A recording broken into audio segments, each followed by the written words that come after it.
Olá, boa tarde, boa noite a todos que vão entrar no Evangelho do Lar. Sejam bem-vindos. Mais uma semaninha em que vamos pedir a presença de Jesus, da espiritualidade amiga, para estar conosco. Oi, Cláudio. Tudo bem? Boa tarde. Maria de Lourdes, tudo bem? Joana, José Ribeiro. Boa tarde, tudo bem com vocês? Tá calor hoje, né? E tá um dia bonito. O céu tá azul. E vamos para mais um evangelho, né? Começarmos a semana. Muita luz e paz para todos nós, Cláudio. Estudar um pouquinho, né? Fazer uma leitura para trazer bênçãos para o nosso lar. Boa tarde. Oi, Aline, tudo bem contigo? Seja bem-vinda. Vamos esperar a nossa irmã Graça entrar para a gente começar, né, o nosso evangelho. Hoje a Michele não pôde estar, ela foi passear em Vassouras, aí ela não está hoje comigo, mas com certeza ela está pensando no nosso evangelho aqui conosco.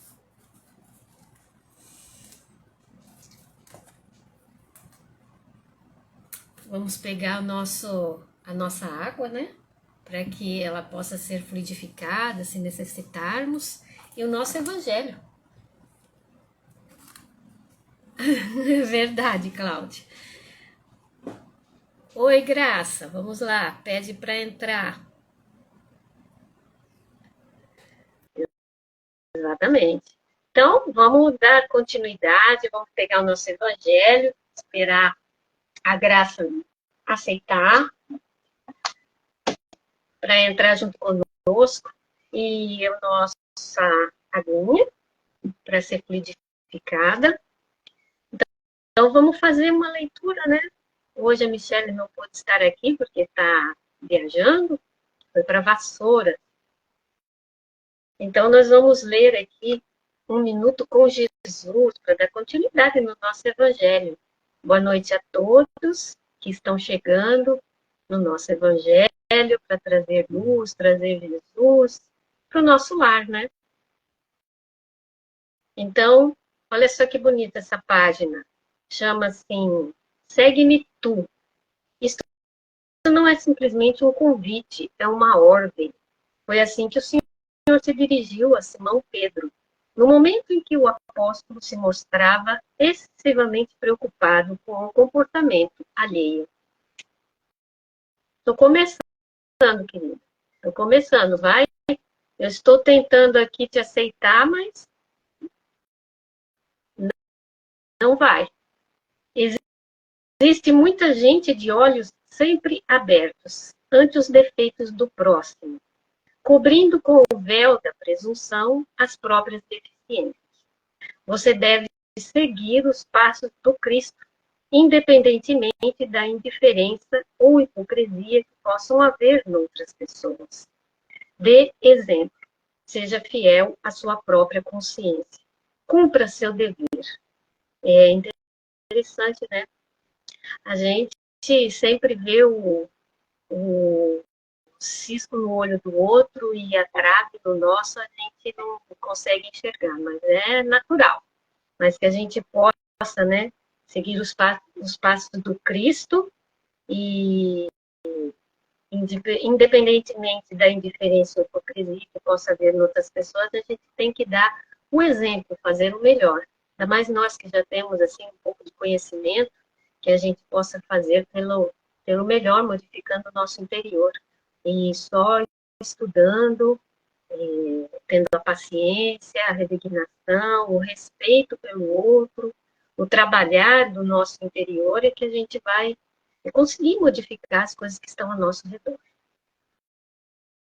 Bom, vamos fechar os nossos olhos, agradecer a Jesus pela oportunidade de aqui estarmos, envolvidos no amor do Cristo, convidando Jesus para o nosso lar, ajudando-nos para que possamos tomar o exemplo dele em nossas vidas, para que Jesus possa permanecer em nosso coração através das nossas atitudes, buscando sempre o teu evangelho de amor e de luz, buscando sempre os teus ensinamentos e tendo as atitudes na nossa vida da melhor forma possível, seguindo o teu evangelho, Jesus. Tendo respeito, tendo amor, tendo solicitude e fraternidade para com todos aqueles que estão conosco. Fique conosco, Jesus, nos amparando e nos protegendo, hoje e sempre, graças a Deus. Espero, né, fazer o evangelho, não como a minha amiga, que tem um grande conhecimento, mas vou tentar dar o melhor de mim. E nós terminamos, né, e nós terminamos ontem, nós terminamos domingo passado, o capítulo 6 do Cristo Consolador. Então, falando na semana passada, nós falamos na semana passada que toda vez, né, o item 7 foi tão bonito que ele fala que toda vez que tivermos fadigados, né, fracos, sofrendo, que a gente procure Jesus, que ele vem nos aliviar, nos ajudar. Mas esse procurar Jesus, o que vem a ser? É através do seu evangelho. Quando nós oramos, quando nós colocamos o nosso coração e pedimos fielmente para que Jesus venha nos ajudar, é nós abrir uma página do Evangelho, estudar o Evangelho, para ter esse conhecimento que ele nos trouxe e colocar em atitude, em fazer o melhor. Quando nós praticamos as leis, que é a lei, a primeira é amar a Deus e a segunda Jesus, a segunda amar ao próximo como a ti mesmo, a primeira lei é amar a natureza, é respeitar a nossa natureza, é respeitar o animalzinho. Tá bom, Angelina. É respeitar os animaizinhos, a respeitar a tudo que nós temos ao nosso redor, que nos serve como companheiro de caminhada, até esse livro, até o nosso evangelho, até esse papel, tudo nos serve, tudo nos auxilia. E temos que ter respeito com as coisas que estão ao nosso redor. Essa é a primeira lei. Amar a tudo que Deus deixou para nós, o nosso planeta, a ajudar na construção do nosso planeta, cuidar das nossas plantinhas, a olhar com mais objetividade para tudo que está ao nosso redor. Porque no dia a dia, a gente faz as coisas tão depressa, tão focada em outras coisas, no ter, que é necessário, sim, mas não que seja o principal. O principal é o ser, é a nossa modificação, para que a gente possa realmente dar, aproveitar tudo que nós temos. É preciso ser para que aquilo que nós temos ser melhor aproveitado. Porque senão nós vamos ter e nunca aproveitamos o que temos. A gente está sempre num círculo e viciante de ter e de nunca aproveitar o que temos com o que é o principal, que é estar com a nossa família, com os nossos amigos, com aquele que realmente amamos. Então, lutamos para ter sempre, nos exaustamos, ficamos fadigados, exaltados, nervosos, criticamos, julgamos e brigamos com aqueles que estão ao nosso redor. Mas se justamente queríamos ter uma família, que justamente queríamos ser felizes e ter os bens para usufruir com quem nós amamos. E não fazemos isso. Por isso da importância de pararmos e de sermos maduros o suficientes, de respirarmos e dar o equilíbrio, beijinho, Sueli, e trazer para dentro de nós o equilíbrio para aproveitarmos tanto o ter como o imprescindível, que é o ser.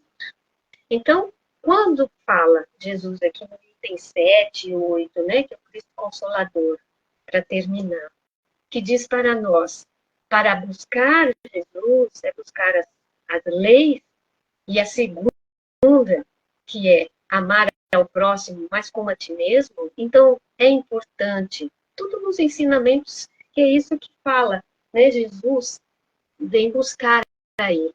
Buscar através dos ensinamentos, através dos nossos atos, das nossas atitudes do dia a dia, Jesus. Como é que Jesus iria agir diante desse obstáculo, diante dessa ofensa, desse julgamento que fizeram para mim? É nesse momento que nós buscamos Jesus, através da oração e através do amadurecimento espiritual, que nós vamos angariando todos os dias, todos os momentos, quando lemos uma página do Evangelho. Então, quando vamos buscar, né, realmente Jesus, é praticar o seu Evangelho. E amar o próximo, sem antes amar a nós mesmos, é incoerente, porque precisamos cuidar de nós, precisamos cuidar desse corpo, ter o maior respeito por esse corpo que Deus nos emprestou, para que a gente possa evoluir, para que a gente possa colocar em prática o Evangelho, para que a gente possa fazer o que temos que fazer e o que viemos fazer aqui na Terra, a nossa grande missão, que é o que nós estamos fazendo, e procurar fazer da melhor forma possível. Então, é preciso abrir os olhos, ter olhos para ver e ouvidos para ouvir, para que a gente possa praticar o Evangelho de Jesus. E assim, praticando as suas leis, a gente vai ter uma caminhada mais tranquila, mais consciente, porque estamos fazendo, tentando fazer o melhor. Porque o verdadeiro espírita, a gente já sabe, né? Tá aqui no Evangelho. É a gente fazer o melhor, né? Se esforçar o máximo para sermos melhores, porque a gente erra, né? Para dominar as nossas tendências negativas que carregamos dentro de nós. Que há milênios vemos galgando, caindo, escorregando. A Graça pediu de novo. Toma. Graça! Entrou? Então, boa noite a todos, boa noite, Catarina. Vamos lá, a gente vai começar então o capítulo 7, Bem-aventurados pobres de espírito. E nós vamos então ao item 1, que se deve entender por pobres de espírito. Bem-aventurados os pobres de espíritos, pois que deles é o reino dos céus. No item 2, a incredulidade zombou desta máxima. Bem-aventurados os pobres de espírito, como tem zombado de muitas outras coisas que não compreende. Por pobres de espírito, Jesus não entende os baldos da inteligência, mas os humildes, tanto que diz ser para esses o reino dos céus, e não para os orgulhosos. Os homens de saber e de espírito no entender do mundo formam geralmente tão alto conceito de si próprios e da sua superioridade que consideram as coisas divinas como indignas de lhes merecer a atenção. Concentrando sobre si mesmos os seus olhares, eles não os podem elevar até Deus. Essa tendência de se acreditarem superiores a tudo, muito a miúde, os leva a negar aquilo que, estando-lhes acima, os depreciaria, a negar até mesmo a divindade. Ou, se condescendem em admiti-la, contestam-lhe um dos mais belos atributos, a ação providencial sobre as coisas deste mundo, dissuadidos de que eles são suficientes para bem governar, tomando a inteligência que possuem para a medida da inteligência universal, e julgando-se aptos a tudo compreender. Não podem crer na possibilidade que não compreendem. Consideram sem apelação as tendências que proferem. É que continue, Graça? Não, vamos parar aí. Você está no item? Eu estou no item... Não terminei. É o item 2. Eu fui até... Então termina para mim, fazendo favor. Terminar? Termina, fazendo favor. Se recusam a admitir o mundo invisível, uma potência extra-humana, não é o que se lhes esteja fora do alcance. É que o orgulho se lhes revolta a ideia de uma coisa acima da qual não possam colocar-se, e que os faria descer do pedestal onde se contemplam. Daí o só terem sorrisos de moça para tudo que não pertence ao mundo visível e tangível. Eles se atribuem um espírito e saberem tão grande cópia que não podem crer em coisas, segundo pensam, boas apenas para a gente simples, tendo por pobres de espíritos que as tomam a sério. Entretanto, digam o que disserem, forçoso lhes será entrar como os outros nesse mundo invisível de que escarnece. É lá que os olhos se lhes abrirão e eles reconhecerão o erro em que caíram. Deus, porém, que é justo, não pode receber da mesma forma aquele que lhe desconheceu a majestade e outro que humildemente se lhe submeteu às leis, nem os aquinhoar em partes iguais. Dizem que o reino dos céus é dos simples, que Jesus significa que a ninguém é concedida entrada nesse reino, sem a simplicidade de coração e humildade de espírito, que o ignorante possuidor dessas qualidades será preferido ao sábio que mais crê em si do que em Deus. Em todas as circunstâncias, Jesus põe a humildade na categoria das virtudes que aproximam de Deus, e o orgulho entre os vícios que dele afastam a criatura. E isso por uma razão muito natural, a de ser a humildade um ato de submissão a Deus, ao passo que o orgulho é a revolta contra ele. Mais vale, pois, que o homem, para a felicidade do seu futuro, seja pobre em espírito, conforme o entende o mundo, e rico em qualidades morais. Pronto, graças. Terminei o 2. Tá. Então, vou dar uma paradinha aí, né? Para a gente poder refletir. Mas nós vamos refletir, Catarina, hoje, em cima de uma passagem de Jesus que está lá em João, no capítulo 9. Porque a gente fala aí, bem-aventurados os pobres de espírito. E aí nós lembramos dessa passagem que como nós somos realmente pobres de espírito. Como para a gente nós somos tão orgulhosos que nós não admitimos de imediato, ou só com muito estudo, a força, a energia que a espiritualidade nos acoberta no dia a dia. E que Jesus, mais do que nunca, nos traz. E aí a gente se lembra dessa passagem aqui. Caminhando, viu Jesus um cego de nascença. Os seus discípulos, olha, quando era um cego de nascença, a sociedade reprovava aquela criatura, porque achava que ele era um desgraçado, ou seja, aquele que não tinha a graça divina. E os pais entregaram ele para a rua, mandaram ele para a rua. Por quê?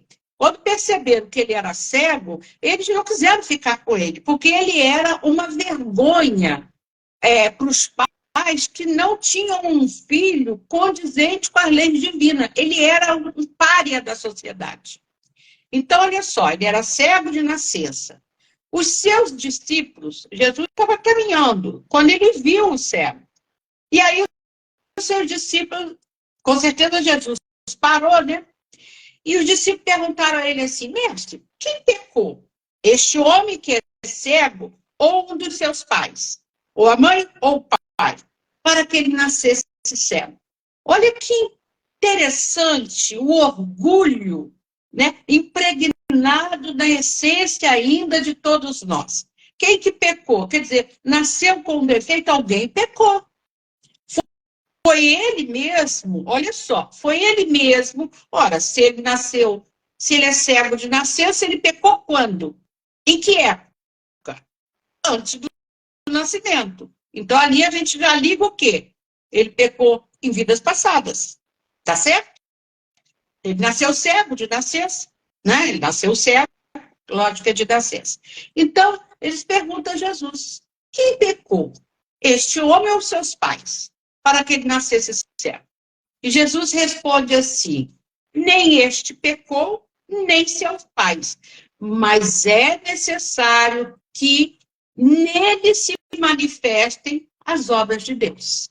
Olha que interessante, mas as obras de Deus se manifestar num cego de nascença, como é que é essa história? Aí nós vamos um pouquinho adiante.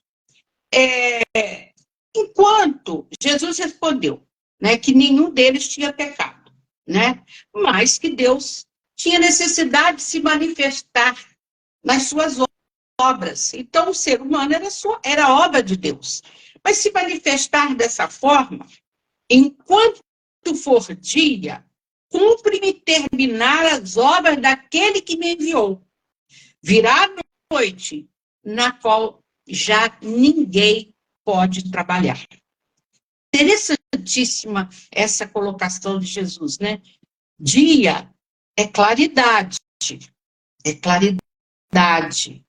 É você conseguir enxergar aquilo que está na sua frente e você quer recusar. Mas haverá um momento que haverá noite. E aí, nesse dia, no tempo da escuridão, vai ficar mais difícil, porque ninguém pode. Que interessante. Por isso, Jesus responde, por isso, enquanto eu estou no mundo, sou a luz do mundo.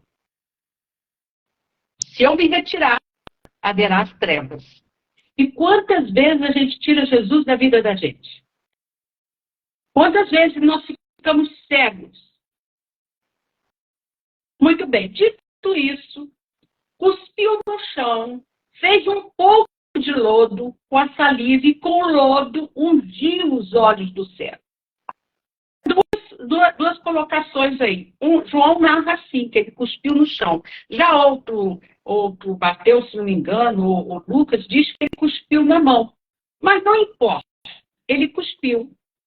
E colocou. Gente, mas cuspe. Só que, desde a antiguidade, desde antes de Jesus, era tida como altamente curativa. Assim como o azeite, assim como o vinho. Então, Jesus utiliza Jesus precisava daquilo? Não. Ele podia curar como curou tantos outros. Levanta e caminha. Né? Não precisava nem colocar a mão. Por que ele fez isso? Ele usou algo da tradição deles. A saliva cura. Então, ele usou a saliva. E aí, ele faz o quê? Ele unge os olhos do cego com aquele lodo. O que é o lodo? Significaria a mais humilde da essência, da matéria que Jesus usou para curar. Nós, às vezes, temos coisas tão simples para curar em nós, não é? Nós somos cegos, nós não queremos enxergar, nós não queremos saber que podemos sair de uma situação, nós ficamos cegos, batendo com a cabeça na parede o tempo todo, sem querer abrir os olhos. Peraí, eu estou errado, eu estou cego diante dessa situação. Deixa eu abrir meus olhos e caminhar um pouco mais em direção à luz. Então, depois disso, que ele unge os olhos do cego, ele diz assim, vai, lava-te na piscina de Siloé. Sabe o que significa a palavra Siloé? Emissário. Era o emissário de Deus. A piscina de Siloé era aquela piscina onde os doentes ficavam esperando que houvesse um ventinho para que aquela água batesse. Quando ventava, o anjo estava passando. Jesus fala, vai lá no emissário, na água do emissário divino e lava-se. E aí o cego volta vendo. Então, os vizinhos e aqueles que o tinham visto mendigar por grandes períodos, né, ficam estarrecidos. E alguns fariseus dizem assim, este homem não é um enviado de Deus, pois não guarda o sábado. Jesus curou ele no sábado. Outros replicaram, como pode um pecador fazer tais prodígios? E havia desacordo entre eles. Por quê? O orgulho. Nós estamos falando de quê? De orgulho, não é? E aí, pergunta ainda o cego, que diz tu daquele que te abriu os olhos? É um profeta? E ele responde, sim, é um profeta. Mas os judeus não quiseram admitir que aquele homem tivesse sido cego e que tivesse recobrado a vista. Até que chamaram os pais do cego. Aqui, meu filho, deixa eu te perguntar. Este aí é seu filho? Aquele que era cego? Vocês não falavam que ele nasceu cego? Como é que ele agora pode ver? E seus pais responderam, sabemos que este é nosso filho e que nasceu cego, mas não sabemos como agora ficou vendo, nem quem lhe abriu os olhos. Perguntaram a ele, tem idade, que ele mesmo se explique. Olha só o medo dos pais de dizer que foi Jesus realmente que curou, que realmente ele era cego. Não, ó, ele já está grande, é ele que se explique como é que foi. Quantas vezes nós passamos uma situação para frente e dizemos assim, não tem nada com isso, não. Mesmo quando é algo bom, mesmo quando é algo construtivo. Muitas vezes nós nos escondemos da sociedade, porque nós não queremos de jeito nenhum ir contra alguém ou algo, ou alguma situação. Então, seus pais temiam os judeus, pois os judeus tinham ameaçado expulsar da sinagoga todo aquele que reconhecesse Jesus como o mensageiro de Deus, o Cristo. Por isso é que seus pais responderam, ele tem idade, perguntai-lhe. Então, tornaram a chamar o homem que fora cego, e disseram para ele assim, se é apenas isso. Perguntou a ele, mas foi ele que te curou? Como é que é isso? Eles começam a interrogar. E o cego responde, eu sei apenas isto. Eu era cego, agora eu vejo. Quer dizer, eu não sei como é que ele fez. Graça, a Camila falou, eu queria ver eles tendo essa conversa. Sempre fico imaginando essa cena. Pensa bem, Camila. Como que deve ter sido bonito. E observe, Camila, que ele foi na piscina, a gente não diz aonde Jesus ficou, né? Jesus continuou a trajetória dele, mas observem bem, né? Ele quase que, observem que Jesus é que chama ele para ser curado, não é? Aí, disse-lhe ele, se esse homem é pecador, eu não sei, porque olha a pergunta dos apóstolos lá, né? Como é que pode? Quem pecou? Ele ou os pais dele? E Jesus diz assim, se esse homem é pecador, não sei. Sei apenas isso. Sendo ele cego, foi curado. Jesus empregou. E o cego diz, não sei apenas isso. Sendo eu antes cego, agora eu vejo. Quer dizer, como esse homem deve ter sido exprimido pelos judeus para soltar mais a coisa. Ele fala, não sei como é que ele fez, não é? Eu sei que eu era cego e agora eu vejo.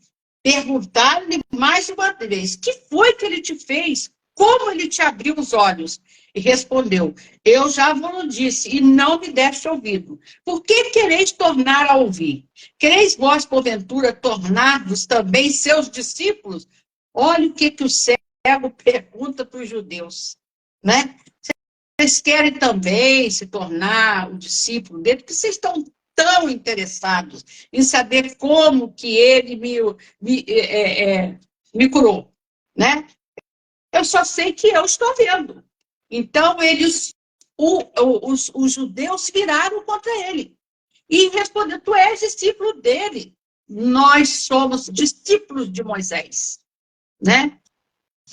Obrigada aí pelos meus 57 anos de casado. Muito obrigada.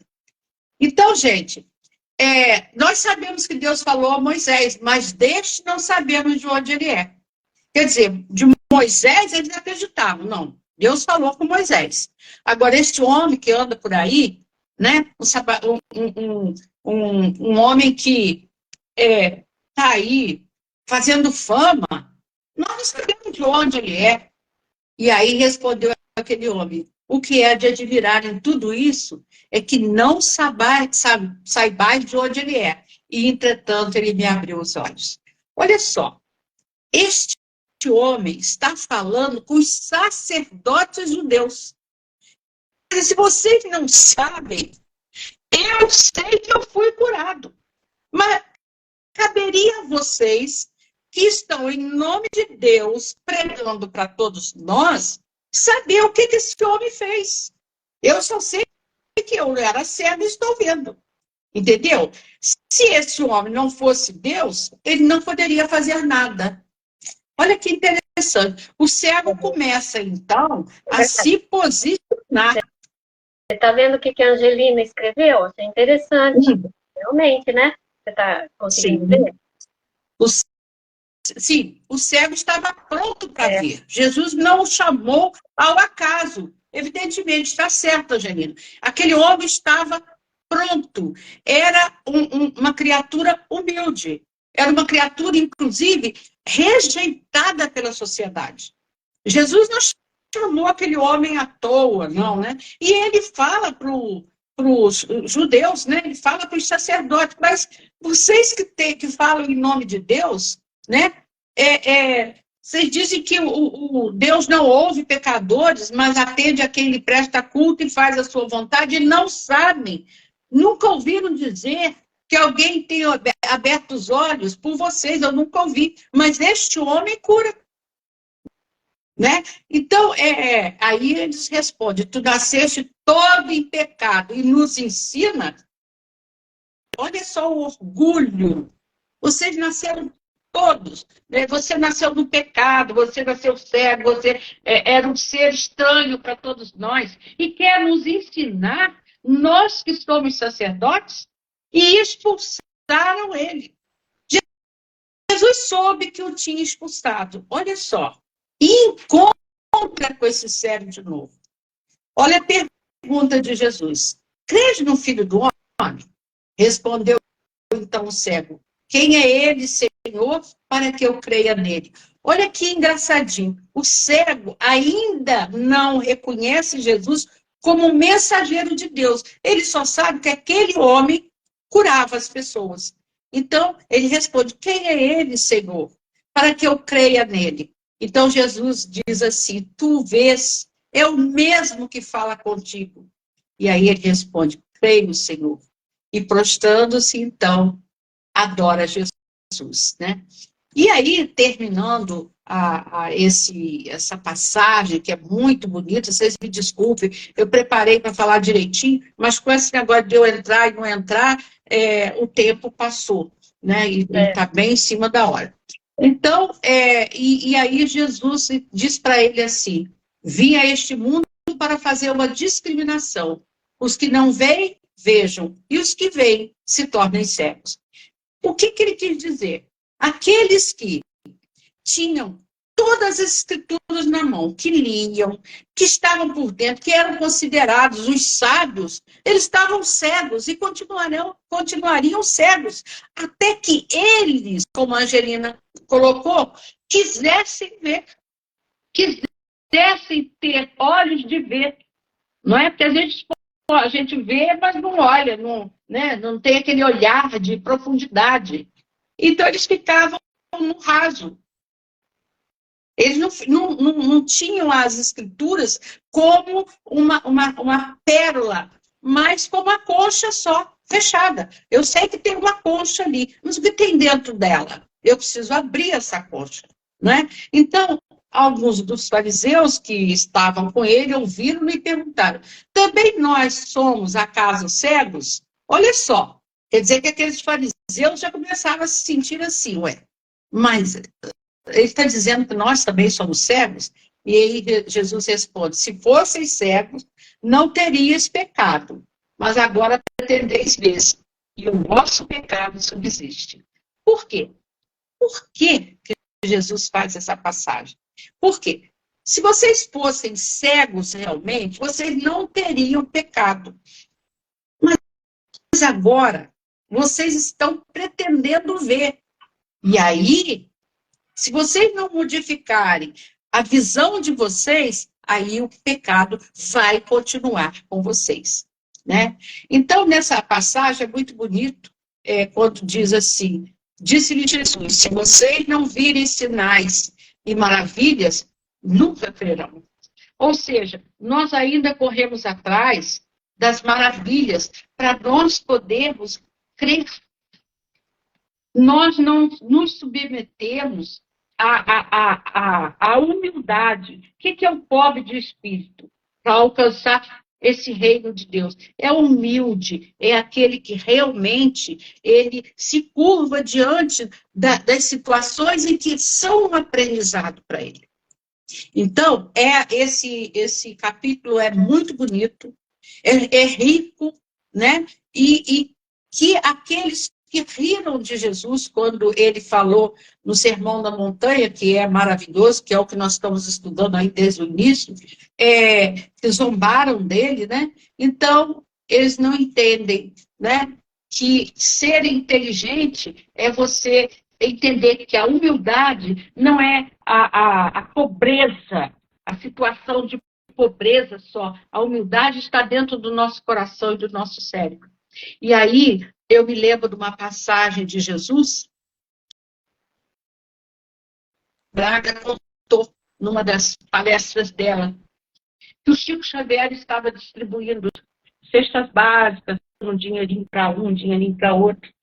E aí chegou um pessoal que ajudava ele e disse assim, olha, aquela mulher que está lá na fila e vai te pedir para você dar uma cesta básica para ela, ela não precisa. Ela tem casa de aluguel, ela recebe aluguel. Aí o Chico disse para eles assim, não, ela precisa. Ela vai ganhar agora a cesta básica. Sabe por quê? Por frente, na outra vida, ela realmente vai precisar. Então, é um problema dela, não é meu. Estou dando a cesta básica porque ela disse que está precisando. Mas um dia, ela realmente vai precisar. Então, é muito interessante esse bem-aventurados os pobres de espírito. Aquela mulher, naquele instante, se fazendo de pobrezinha, era realmente uma pessoa que não tinha nada de pobreza de espírito. E aí, ela não alcançaria esse reino dos céus, que para nós é apenas o início da nossa evolução moral, para que nós possamos, aos pouquinhos, indo transformando a nossa vida e realmente adquirindo a humildade de enxergar o outro como nosso irmão, de nos enxergarmos como criaturas dedicadas ao autoconhecimento, à mudança de 360 graus nas nossas vidas, nós iremos ainda ficar como cegos durante muitos e muitos anos.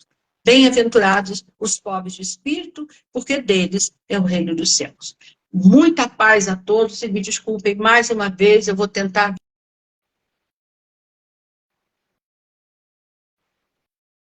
E ela deve ter saído. Bom, eu também aqui peço desculpa a todos. Em que nós estamos aí na caminhada, graças a Deus.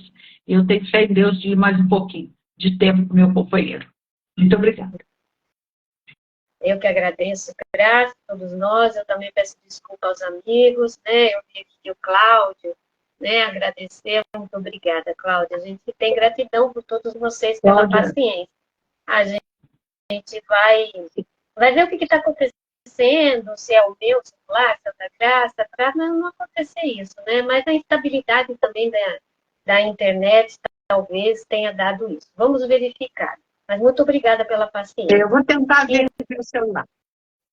Essa semana, Graça, a gente se encontra e vê o que está acontecendo, tá bom? Sim. Vou lá falar vamos fazer a nossa esquerda. Vamos. Então, vamos fazer a nossa oração, agradecendo a Deus, a Jesus, por este momento em que trazemos Jesus para dentro do nosso lar e, com certeza, dentro do nosso coração. Que possamos ser, Senhor, humildes, como Jesus nos ensina. Que tenhamos olhos para ver. Vamos abrir os nossos olhos e enxergar aquilo que temos que melhorar dentro de nós, para podermos conviver em paz. Então, que essa espiritualidade querida, pedimos para que faça em nosso lar uma varredura, colocando, Senhor, bênçãos em cada cantinho, tirando irmãozinhos que muitas vezes não sabem que aqui estão, atrapalhando a nós e a eles mesmos. Fluidificando as nossas águas que aqui se encontram em nossas mesas, colocando os remédios que precisamos em nosso organismo, tanto da matéria, quanto mais principal é o do nosso espírito. Também trazendo para nós esse passe fraterno, onde vai equilibrar os nossos chakras, as nossas células. E que vamos, Senhor, procurar melhorar o nosso dia a dia com o Evangelho de Jesus e estudando sempre a cada dia um pouquinho mais, colocando em nossos atos e atitudes. Abençoe, Senhor, a todos aqueles que não estão participando conosco no Evangelho, mas que recebam também as suas bênçãos. Aqueles que necessitam, Senhor, sofrem. E a nossa humanidade. Abençoe a todos nós e fique conosco, Senhor, hoje, agora e sempre, graças a Deus. Muito obrigada, queridos amigos. Obrigada, amigos. Foi uma semana de paz para todos. Catarina, obrigada. Desculpe, eu não sei realmente o que está acontecendo. A gente vai ver. Mas vamos ver, essa semana a gente resolve. Essa semana a gente resolve. Muito obrigada, gente. Uma boa noite. Fiquem com Deus. Vai curtir maridão, hein? 57 anos não é para... Isso aí. Tchau, beijinho. Beijinho. Tchau, tchau.